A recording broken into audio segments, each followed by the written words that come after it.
ሁላችሁንም ሰላም ብያለሁ። እነሆ በዛሬው ዕለትም አዳዲስ መረጃዎች አሁን የደረሱን ስላሉ እነሱን ባጭሩ አሰማችኋለሁ ማለት ነው። ተመልካቾቻችን፣ አድማጮቻችን እንደተለመደው የገባችሁ ላይክ በማድረግ ሌሎችን ወዳጆቻችንን ጋብዟቸው። ላይክ የሚለውን በመጫን ማለት ነው። እናንተ ስትጫኑ እነሱ ኖቲፊኬሽኑን ይመለከቱታል፣ ይገባሉ ማለት ነው። አልጎሪዝሙ ያሳያቸዋል። ስለዚህ ላይክ ማድረግ አትርሱ ተመልካቾቻችን፣ አድማጮቻችን። እኔ ቀጥታ ወደ መረጃዎቼ አሉ።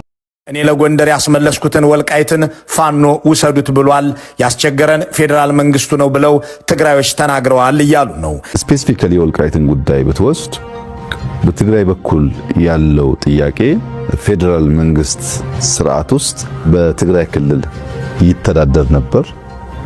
በጦርነቱ ምክንያት ነው ያንን ቦታ ያጣ ነው። አሁን ደግሞ ለአማራ ህዝብ ህልውና እንታገላለን የሚሉ ኃይሎች ሁሉ ውሰዱት፣ አብረናችሁ እንዋጋለን፣ ይገባችኋል ያሉን ነው። እየከለከለን ያለው የፌደራል መንግስት ነው። የፌደራል መንግስት ከዚህ ጉዳይ ራሱን ቢያወጣ እኛ በማንኛውም መንገድ በኃይልም ይሁን በሰላም ቦታችንን እናስመልሳለን። እንቅፋት የሆነብን የፌደራል መንግስት ነው እንጂ ለዚህ ህዝብ የሚታገሉ ወገኖችም ጭምር ለዚህ ህዝብ እንታገላለን ባዮች ጭምር እንድንወስድ ፈቅደው የዚያ ትግል ተባባሪና አጋር ሆነዋል። እናንተ ናችሁ እንቅፋቱ ይላሉ።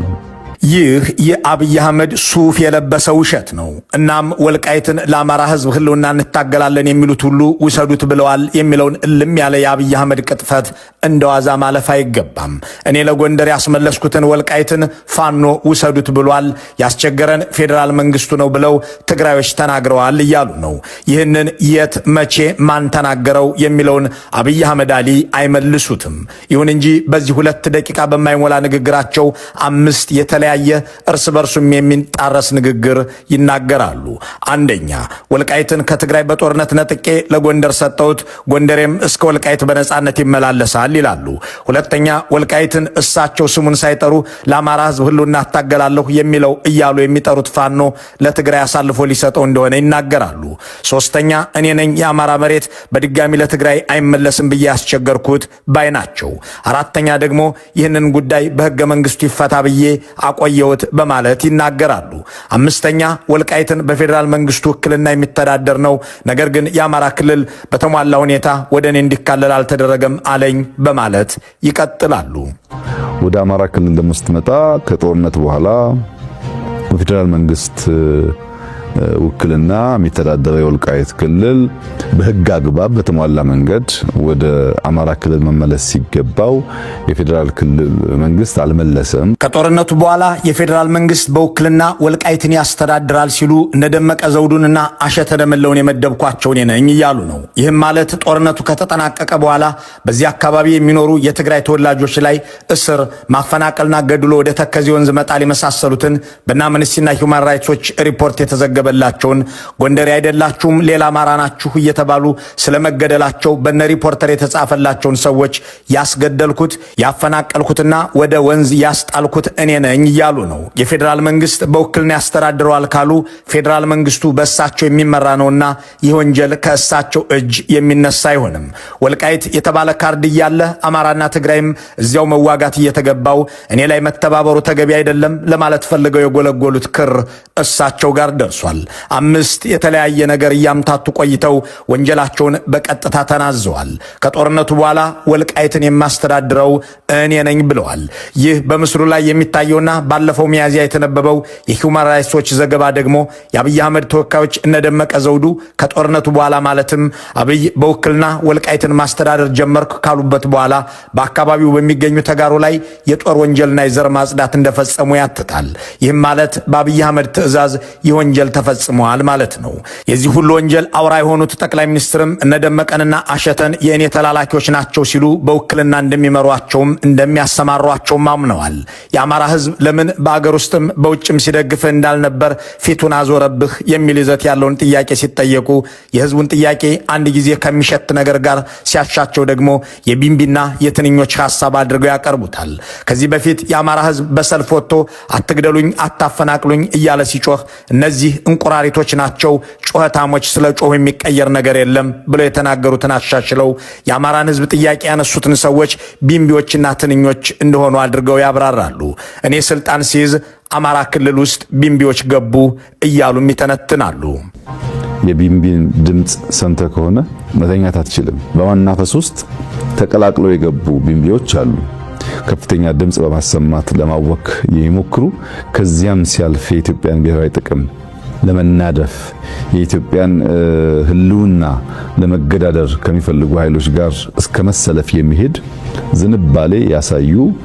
በዚያ መከፈት ምክንያት መድረክ አግኝተው ሁኔታው ከተስፋ ትንሽ ጨለምለም ደንገዝገዝ ወዳለ ሁኔታ ስጋት ወዳከለበት ሁኔታ እንዲገባ ለማድረግ እየሞከሩ ኃይሎች አሉ። የአማራ ህዝብ ለአብይ አህመድ እንቁራሪት ተብሎ የሚዘለፍ ጩኸታም ተብሎ የሚሰደብ ሽፍታ ደባቂ ተብሎ የሚወጋ ነበር። አሁን ደግሞ ትንኝና ቢምቢ ተብሏል። ትንኝና ቢምቢ ተብሎ የሚገለጽ ደግሞ የትግራይን ህዝብ አረም፣ የኦሮሞን ህዝብ አሳውን ለመያዝ መድረቅ ያለበት ባህር ብለው እንደተናገሩት ሁሉ ሁላ አቀፍ ጦርነት እንደከፈቱበት ይታወቃልና ቢምቢና ትንኝ ባሉት የአማራ ህዝብም ላይ ተመሳሳዩን እያደረጉ ናቸው። ሰዎችን ወይም ማህበረሰቦችን ከነፍሳት ወይም ከተባይ ጋር ሲያነጻጽሩ የስልጣኔን እንቅልፍ የምታባንኑ እናንተ ቢምቢዎች ወይ እንደማጸዳችሁ እወቁ እያሉ መሆናቸውን ልብ አለማለት አብይ አህመድን አለማወቅ ይሆናል። ጠቅላይ ሚኒስትሩ በንግግራቸው የሞቱ ሰዎችን ምስክር ማድረግ የሚታወቁበት ነው።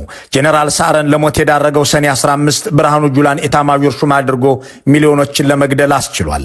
እነዚህን ነጥቦች የገጣጠመ ሰው የኒያ ዝምተኛ ጄኔራል ገዳይ ከአብይ አህመድ ውጪ አይደለም ቢልክ ነው።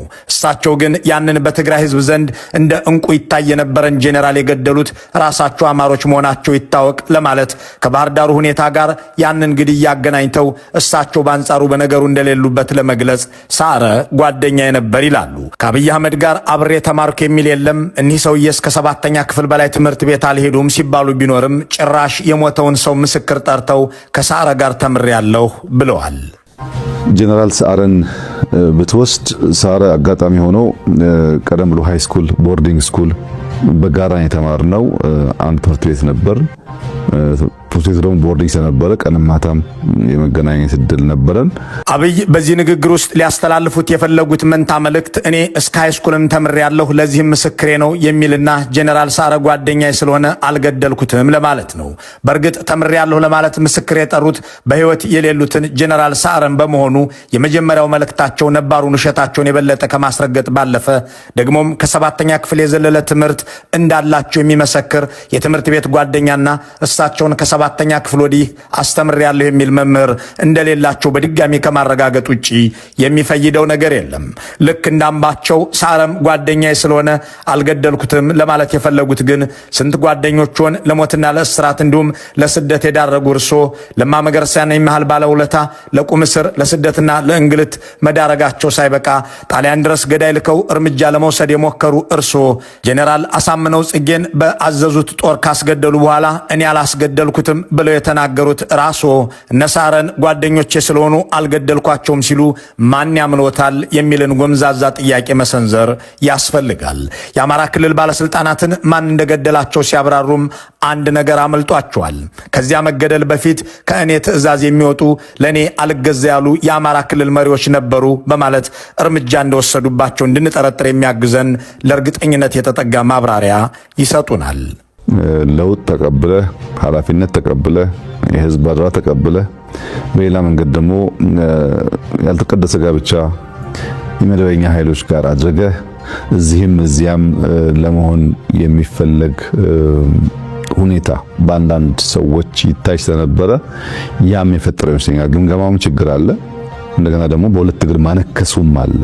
እዚህ ተቀምጦ እዚያ ሆኖ ደግሞ እዚህ የመሻቱ ፍላጎት የተቀላቀሉ ነገሮች አሉ። በአንድ መንግስት ወይም በአንድ ፓርቲ እቅድ የሚመራ ስብስብ ሳይሆን እቅዱን ከተለያየ ሶርስ የሚወስድ ኃይል ያለበት ግን በጋራ የሚነጋገር የሚሰበሰብ የሚወያይ በዛ ሂደት ውስጥ ደግሞ ጥፋት ሊያመጣ የሚችል ክስተት ሆኗል። እየተናገሩ ያሉት ሰኔ 15 2011 ዓ.ም በአማራ ክልል የተገደሉትን ባለስልጣናት በማስመልከት ነው። ከአንድ ፓርቲና ከአንድ መንግስት እቅድ አለመቀበል ሲሉ እኔን አለመታዘዝ ማለታቸው ነው።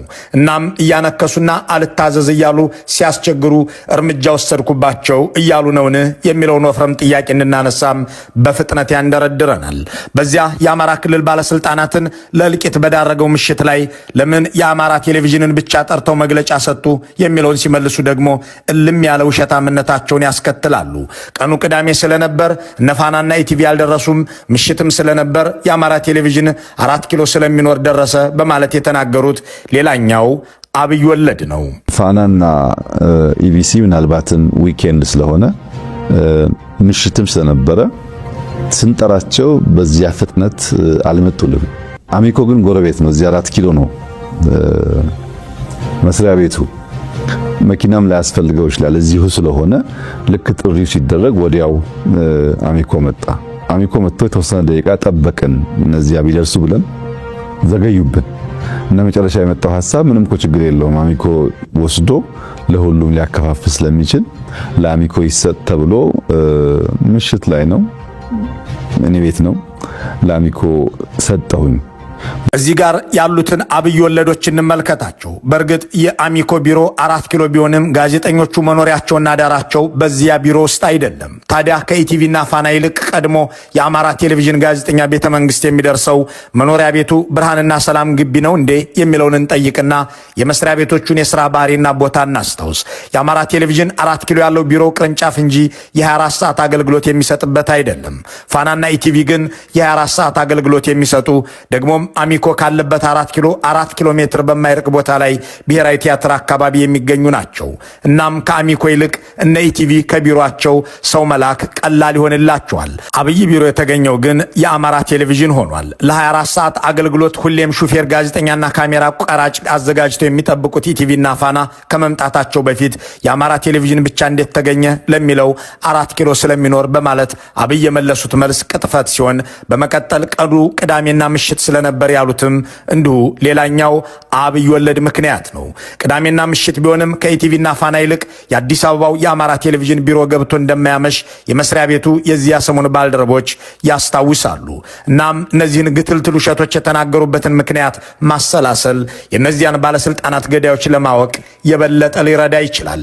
እንዲህ ያሉ መርዶችንና የህዝብ እልቂትን፣ የመሰረተ ልማት ውድመትን ከማከታተል በዘለለ የእርሶ ስልጣን መያዝ ለአማራ ህዝብ ምን ፈየደለት እንዳይባሉ ደግሞ የአማራ ውክልና ከህወሓት እኩል ነበር፣ ግን ከዚህ አላቀኩት በማለት ከህወሓት እኩል ከማድረግ ከኦህዴድ ማሳነስ ይሻላል የሚለውን ቀመር ያስታውሳሉ። በፓርቲ ውስጥ ግን ኦሮሞም አማራም ትግሬም እኩል ወንበር ነበራቸው። እኩል ወንበር ነበራቸው ማለት መንግስቱን የሚመራው ፓርቲ ነው። ፓርቲ ውስጥ የማጆሪቲ ሩል ማይኖሪቲ ራይትስ የሚባለው የዲሞክራቲክ ፋውንዴሽን መሰረቱ እሳቤው አልነበረም። ቲፒኤልኤፍ 9 ሰው አለው፣ ኦህዴድ 9 ሰው አለው።